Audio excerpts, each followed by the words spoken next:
क्या होता है? लाभ। यानी जब सीपी क्या हो? छोटा हो और एसपी बड़ा हो, यानी खरीदने वाला मान छोटा हो, बेचने वाला मान बड़ा हो, तो क्या होगा? प्रॉफिट। और प्रॉफिट निकालते कैसे हैं? तो जो बड़ा होगा उसमें से घटा के ना, यानी एसपी माइनस सीपी करके। तो ध्यान से देखिए, यहाँ पे आप लाभ निकाले, कितने का आया है? 200 का। कैसे निकाले? 200 तो 700 माइनस 500, कौन बड़ा है? एसपी। तो एसपी माइनस सीपी। प्रॉफिट की कंडीशन में कौन बड़ा होता है? एसपी। आगे ध्यान से देखिए, हान कैसे निकालते हैं? तो हान क्या होता है? मान लेते हैं कोई दुकानदार किसी वस्तु को खरीद कर लाया, कितने में? 300 में। कितने खरीदा?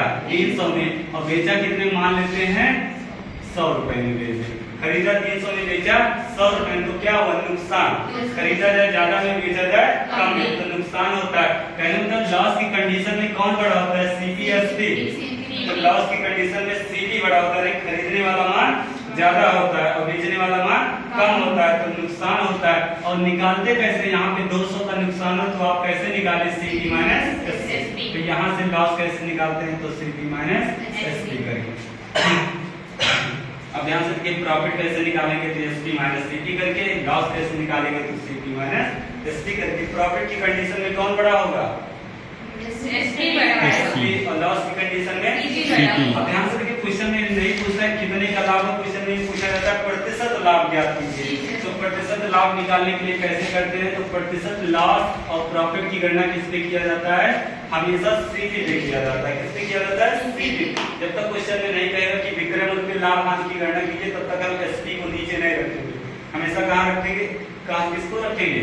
हमेशा सीपी को रखेंगे। प्रॉफिट लॉस की गणना किस पे किया जाता है? सीपी। तो प्रॉफिट कितने का हुआ और किस पे हुआ? सीपी पे। कई प्रतिशत पर तो गुणे 100, क्योंकि प्रतिशत मिलाने के लिए क्या करेंगे? 100 से गुणा। ऐसे प्रतिशत एल बराबर क्या होगा? एल गुणे 100 बटे कितना? सीपी। तो प्रतिशत लॉस और लाभ की गणना किसके करते हैं? तो प्रतिशत लाभ निकालना है तो पी गुणे 100 बटे सीपी। प्रतिशत यल बराबर यल गुणे 100 बटे सीपी। अच्छा होता है, यहाँ पे 200 का प्रॉफिट हुआ है, किस पे हुआ है? 500 पे या 700 पे? 500। 200 को ऊपर रखेंगे और 500 को नीचे रखेंगे, यानी जितना नंबर पाते हैं आप ऊपर और जितने में से पाते हैं पूर्णांक को नीचे। वैसे 200 का लाभ हुआ है तो ऊपर और 500 को नीचे। कई प्रतिशत का हुआ तो प्रतिशत मिलाने के लिए 100 से गुणा। ऐसे यहाँ पे ध्यान से देखिए, कितने का लाभ? 200 का लाभ। किस पे? 300 पे। गुणे कितना? 100। अब इसको सॉल्व करें ना। लाभ मान कैसे निकालते हैं? सीपी कौन बड़ा होता है? एसपी कौन बड़ा होता है? जितने का लाभ होगा वो ऊपर लिखा जाएगा। जितने का लाभ यहाँ ऊपर होगा वो नीचे। सीपी को हमेशा नीचे चलना। फिर इसका अगला टाइप ये बनता है कि पहली बार इतने रुपए बेचा तो इतने प्रतिशत का लाभ कमाने के लिए कितने रुपए फिर से बेचना चाहिए। तो दो बार विक्रय मूल्य पूछा जाता है ना, एक बार देगा अगली बार पूछे।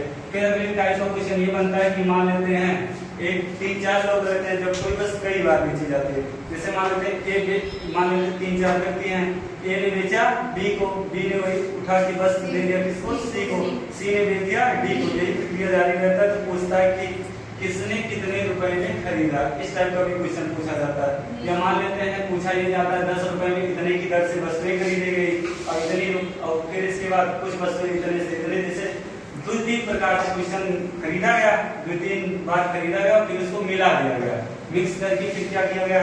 बेच दिया गया। तो पूछा जाता है इतने रुपए में कितनी वस्तु बेचना पड़ा ना। चलो पहला क्वेश्चन देखो, क्योंकि समझेंगे क्वेश्चन के माध्यम से ही। इतने टाइप के क्वेश्चन बनते हैं प्रॉफिट लॉस में, तो कम से कम 10 से 12-15